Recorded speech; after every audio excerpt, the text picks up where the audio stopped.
kababayan, Day 5 na ng impeachment trial ni VP Sara Duterte, July 14, 2026 at tuluyan ng nagkabuhol-buhol ang serko ng prosecution sa Senado. Kung akala ng mga nanggigigil dyan na may matibay silang alas ngayon, pakinggan ninyo ang aking POV kung paano tuluyang gumuho ang kanilang gawa-gawang kwento.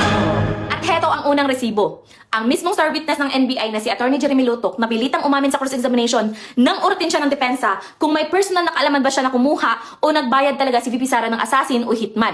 Ang mismong sagot ni Lutok, ito sabi niya, I don't have personal knowledge. Kung personal knowledge ang gusto ninyong malaman. Marunong ba kayong makinig? Ang star witness ng NBI mga babayan, umaming walang personal na kaalaman. Ano ito? Paglilitis o chismis? Akala ni Lutok, makakalusot siya sa pasikot-sikot na sagot mga kababayan. Pero hinarap siya ni Senator Judge Alan Peter Cayetano at literal na ginisa ukol sa banta na pag pinatay ako, patayin silang tatlo. Nasahan siya ni Cayetano mga kababayan. Sinabi ni Cayetano, my point is, in your investigation, para maging grave threat, kailangan yung party na ini-threaten feels threatened. Pero kung wala naman silang tatlong balak na patayin siya, why would they feel threatened? Diba? Unless you're saying now, you think balak na nilang patayin si Vice President. Boom! Diba? Supalpal mga kababayan. So kung walang balak pumatay kay Vice President ang Malacanang, bakit silang matatakot sa kondisyon niya? Tapos, pumasok din sa eksena si Senator Judge Robin Padilla. Tinanong niya si Lutok mga kababayan kung may nakita ba silang aktual na presensya o pagsali ng Vice President sa mga nagaganap na protesta para sa sedition. At ano ang naging formal na sagot ni Lutok?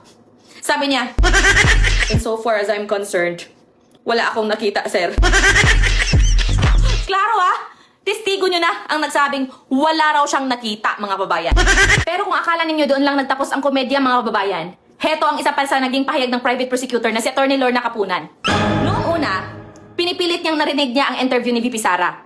Pero nang pilitin ng korte, napilitan siyang umamin na ang kanyang impormasyon ay hearsay. O sabi-sabi lang pala. Nagkakabuhol-buhol ang sariling dila, mga babayan. Narinig mo ba talaga, Atty. Lorna? O chismis lang ang narating sa'yo? Attorney! Idagdag mo pa ang mga nakakahiyang typographical error sa official affidavit ng NBI, mga babayan. Inamin mismo sa korte na nagkamali sila sa pag-type at inilagay na nag-resign si VP Sara bilang Secretary of the Department of Justice, imbis na Department of Education. At ano ang naging palusot ni Lutok, mga kababayan?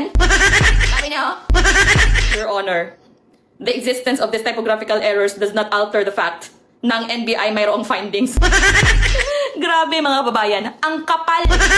Attorney Lutok, kapag kaso na pwedeng magpatalsik sa Vice President ng bansa ang hinahawakan ninyo, accuracy is not optional. It is expected po. Hindi ito simpleng typo lang. Seryosong kapabayaan ito. Ito pang isa pang nakakatawa. Itong si Representative Joel Chua at ang kanyang mga kasamahan na konting mura lang mga kababayan. Kung umarte, akala mo pinagbantaan na ang buhay. Feeling mo naman, Representative Chua, masyadong OA. Ang lakas mag-inarte tungkol sa bodyguard at seguridad para magpaawa sa publiko. Huwag kami Chua, kaog miswa. Dahil alam ni Atty. Lorna Capunan at ng buong prosecution mga kababayan na sunog at gawa-gawa lang ang kwento nila, bigla silang nagdeklara na hindi na raw ipapatawag si OVP Chief of Staff, Atty. Zuleika Lopez, at si House Security Executive Director, Captain Belinda Bello. Sabi nila mga kababayan, they find it totally unnecessary na daw, redundant, and a surplusage to still present Atty. Zuleika Lopez and Captain Belinda Bello. Wow!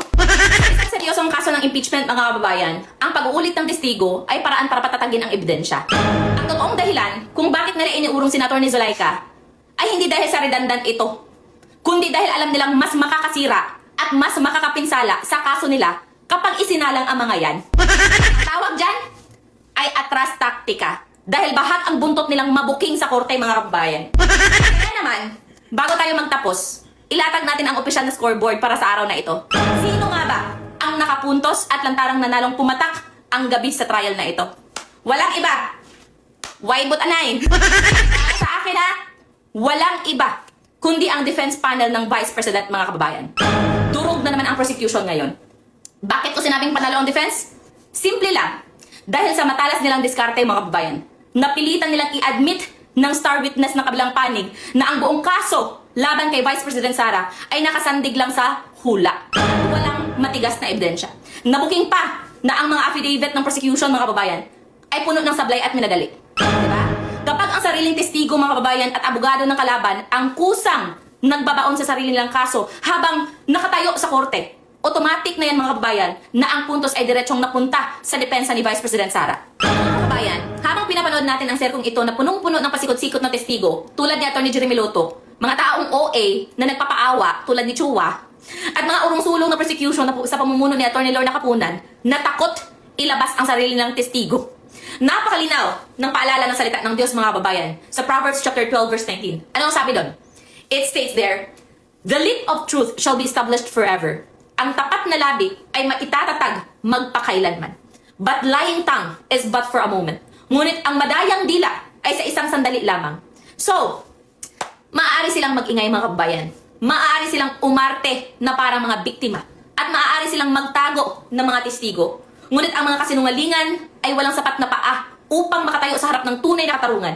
Ang katotohanan mga kababayan ay laging mananaig dahil ang Diyos ay hindi natutulog sa mga nagnanais magpabagsak sa mga taong tapat. Manindigan tayo sa katotohanan mga kababayan. Patuloy tayong magbantay sa mga susunod na araw ng paglilitis mga kababayan and kita-kits sa susunod na vlog. Ingat!